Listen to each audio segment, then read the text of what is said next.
अस्सलाम वालेकुम traders. Trading dream की तरफ से पीडी एरे की सीरीज़ में आज हमारा दूसरा सेशन है। पिछले सेशन में हमने स्विंग और फेयर वैल्यू गैप को डिफ़ाइन किया था। आज हम उससे एक स्टेप और आगे चलेंगे और देखेंगे कि ऑर्डर ब्लॉक की सही फॉर्मेशन क्या है, ऑर्डर ब्लॉक किसको कहते हैं। उसके साथ हम एक और कॉन्सेप्ट को देखेंगे, ऑर्डर फ्लो क्या होता है। सबसे पहले अगर हम ऑर्डर ब्लॉक की बात करें तो ऑर्डर ब्लॉक होता है एक कैंडल का, सिंगल कैंडल ऑर्डर ब्लॉक कहते हैं। कुछ कहते हैं कि ज़्यादा कैंडलें भी हो सकती हैं, लेकिन वो फिर ऑर्डर फ्लो में बात चली जाती है, ऑर्डर ब्लॉक की डेफिनेशन में नहीं रहती। अच्छा, अब ऑर्डर ब्लॉक के लिए हमें क्या चाहिए? ऑर्डर ब्लॉक के लिए हमें चाहिए एक डायरेक्शनल फेयर वैल्यू गैप, कि एक डायरेक्शन में मार्केट जा रही है और वहाँ पे वो फेयर वैल्यू गैप बनाती है, और उसके पीछे होनी चाहिए एक अपोज कैंडल। तो वो एक ऑर्डर ब्लॉक का क्राइटेरिया को फुलफ़िल करती है। जैसे यहाँ पे अगर देखें तो हमारे पास ये डायरेक्शनल तीन कैंडल्स हैं, 1 2 3। ये बुलिश कैंडल्स हैं और इन कैंडल्स के दरमियान फेयर वैल्यू गैप है। और ये फेयर वैल्यू गैप क्लियर होना चाहिए, आपको नज़र आना चाहिए कि ये फेयर वैल्यू गैप है। ये इसके अंदर ये कैंडल्स तीन बुलिश कैंडल्स के दरमियान ये फेयर वैल्यू गैप है, इधर से लेके इधर तक। और इन फेयर वैल्यू गैप के पीछे होनी चाहिए एक अपोज कैंडल, यानी कि अगर बाय की कंजेक्टिव तीन कैंडलें बाय जा रही हैं तो उनके पीछे एक सेल की कैंडल होनी चाहिए। और अगर सेल की तीन कैंडलें जा रही हैं, उनके दरमियान फेयर वैल्यू गैप है, उसके पीछे एक बाय की कैंडल होनी चाहिए। तो इस तरह से हमारा बियरिश ऑर्डर ब्लॉक और बुलिश ऑर्डर ब्लॉक बनता है। तो अभी ये जो हमारा ऑर्डर ब्लॉक यहाँ पे बना है, तो ये है एक बुलिश ऑर्डर ब्लॉक। अब होगा क्या? अब इन फ्यूचर मार्केट जब भी इस ऑर्डर ब्लॉक में वापस आएगी, असल में ऑर्डर ब्लॉक होता क्या है? ऑर्डर ब्लॉक की डेफिनेशन क्या है? ऑर्डर ब्लॉक कहते किसको हैं? ऑर्डर ब्लॉक से मुराद है एक ऐसी जगह, एक ऐसा एरिया जिसमें मार्केट बार बार ऑर्डर प्लेस करे। क्यों? क्योंकि वहाँ पे पहले ऑर्डर नहीं लगाए होते। ये वो पॉइंट होता है जहाँ पे इंस्टीट्यूशंस, बड़े बड़े बैंक्स, बड़ी बड़ी एक्सचेंजेस के मिलियंस ट्रिलियंस ऑफ डॉलर्स के ऑर्डर लगे होते हैं। इस जगह पे एक ऐसा ब्लॉक जिसमें मार्केट बार बार ऑर्डर लगाए, क्योंकि उससे पहले मार्केट एफवीजी बना चुकी होती है, तो वो इनएफिशिएंसी छोड़ जाती है। वहाँ पे मार्केट ने वापस आना होता है दोबारा ऑर्डर लगाने के लिए। तो ये जो कैंडल है, ये वाली, ये पूरी की पूरी कैंडल हमारा ऑर्डर ब्लॉक का एरिया होता है। मार्केट इस कैंडल में आए, आने के बाद फिर यहाँ से कंटिन्यू करनी चाहिए टुवर्ड बाय साइड अगेन। इसलिए इसको बोलते हैं कि ये बुलिश ऑर्डर ब्लॉक है। क्यों? क्योंकि मार्केट जैसे ही इसमें वापस पलटेगी तो मार्केट यहाँ से अगेन अपनी डायरेक्शन के अंदर यहाँ से इधर विक करेगी, विक करके अगेन कंटिन्यू कर जाएगी बाय डायरेक्शन को। तो ये क्राइटेरिया है एक ऑर्डर ब्लॉक का।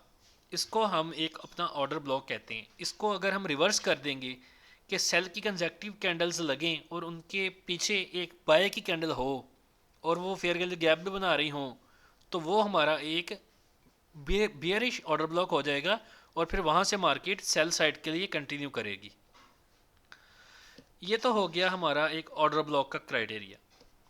इसको अभी हम चार्ट पे जाके भी देखते हैं वन बाय वन कि ऑर्डर ब्लॉक किस तरह से वहाँ पे हमें नज़र आएगा। चले हम पहले चार्ट पे चलते हैं और ऑर्डर ब्लॉक को देखते हैं। अच्छा, ये आपके सामने चार्ट के ऊपर आपको शो हो रहा है कि मार्केट का फ्लो किस तरफ है, बाय में है। मार्केट बाय में जा रही है। ये मार्केट यहाँ से यहाँ तक बाय जा रही है। तो अब इस सिचुएशन में मेरे पास इस फ्लो, ये जो फ्लो है, इसका लो एरिया ये है। इधर से मार्केट का फ्लो शुरू हुआ था ना बाय में, और हाई का एरिया ये है इधर, ये वाला। इसके बीच में कोई ऐसा ब्लॉक, ऑर्डर ब्लॉक है कि जिससे पहले कोई फेयर वैल्यू गैप भी हो। तो यहाँ पे अगर हम गौर करें तो ये फर्स्ट कैंडल, बुलिश, और ये ऊपर थर्ड कैंडल बुलिश। ये देखें इनके दरमियान में गैप है, अच्छा खासा गैप है। तो ये हो गया फेयर वैल्यू गैप जो हमने पिछले सेशन में देखा था। और इसके पीछे एक अपोज कैंडल होनी चाहिए। किधर है अपोज कैंडल? ये पड़ी है अपोज कैंडल, ये देखें ये एक अपोज कैंडल है। तो ये मेरा एक ऑर्डर ब्लॉक है। अब मार्केट को इसमें आके फिर अपना हाई टारगेट करना चाहिए। देखते हैं मार्केट क्या करती है यहाँ पे। अच्छा, अभी तक मार्केट उधर नहीं पहुंची। ये देखें मार्केट उसमें रीच की और वहाँ से फिर वो देखें 50% से मार्केट नीचे नहीं गई। उस एरिया के 50% से नीचे नहीं गई और जाके उसने अपना टारगेट लगा दिया, यानी कि जो फ्लो था उसको ब्रेक कर दिया। तो ये है, होता है सिंगल कैंडल ऑर्डर ब्लॉक। एक ऐसी जगह, आप इसी ऑर्डर ब्लॉक को अगर आप देखें ना, तो यहाँ पे मार्केट ने कितना स्टे किया ये देखें।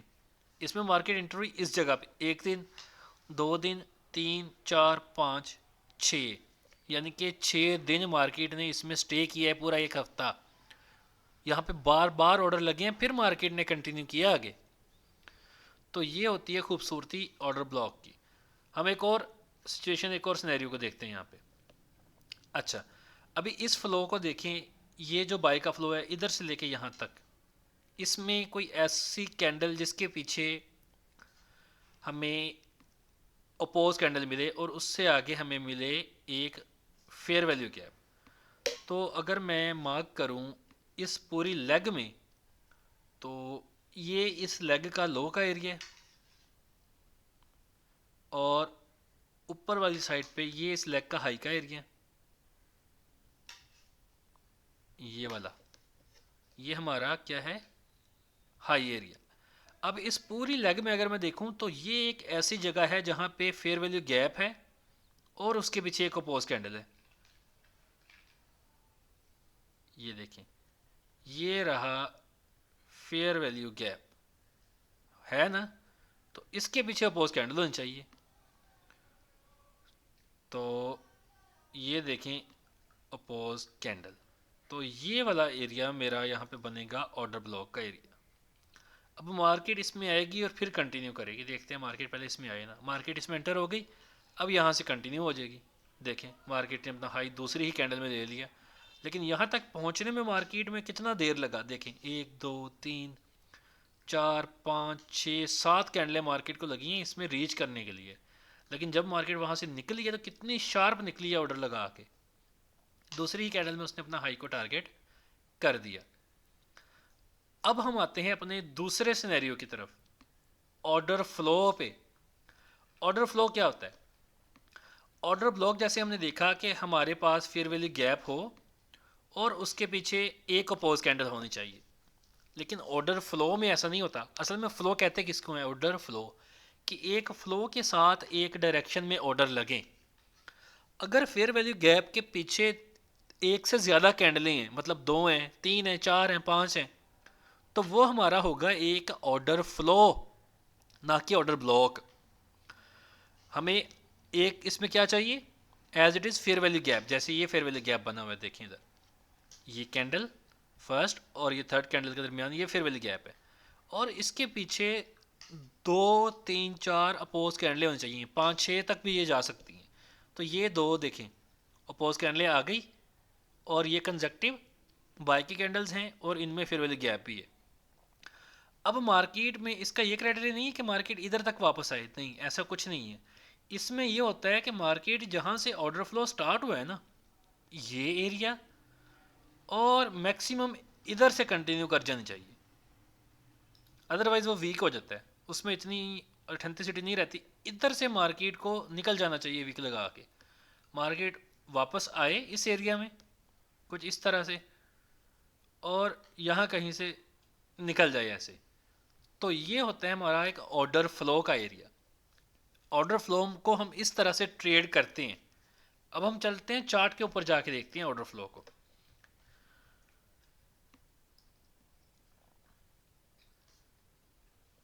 ये मेरे पास एक चार्ट है जैसे कि आपको शो हो रहा है यहाँ पे। तो अगर इस चार्ट पे देखें तो हमारे पास क्या कहीं पे फेयर वैल्यू गैप है? पहली बात तो ये। तो ये देखें, ये एक फेयर वैल्यू गैप यहाँ पे आपको शो हो रहा होगा, इस जगह पे कि इसको मैं रिमूव कर देता हूँ, फिर मैं इस चार्ट के ऊपर आता हूँ। ये क्या हो गया इस चार्ट को? अच्छा, अभी यहाँ पे देख लेते हैं, इधर है ऑर्डर फ्लो ना, वो मैं आपको दिखा देता हूँ। चलें इस चार्ट पे, इसी चार्ट पे हम देख लेते हैं कि ये देखें, इस जगह पे अगर हम आएँ इससे पीछे बिल्कुल, तो ये देखें इधर, इसको मैं पहले रिमूव कर देता हूँ, फिर हम ऑर्डर फ्लो की एग्जांपल को इधर समझ लेते हैं कि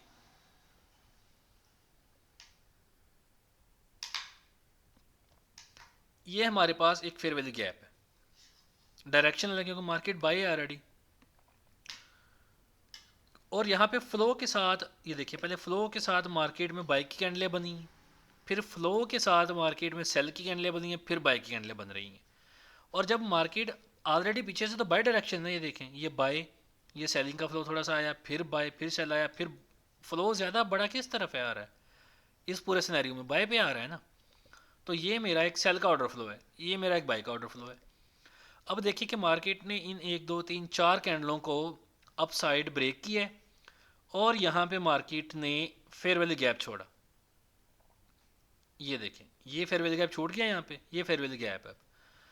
अब जो ये वाला एरिया है, कौन सा एरिया?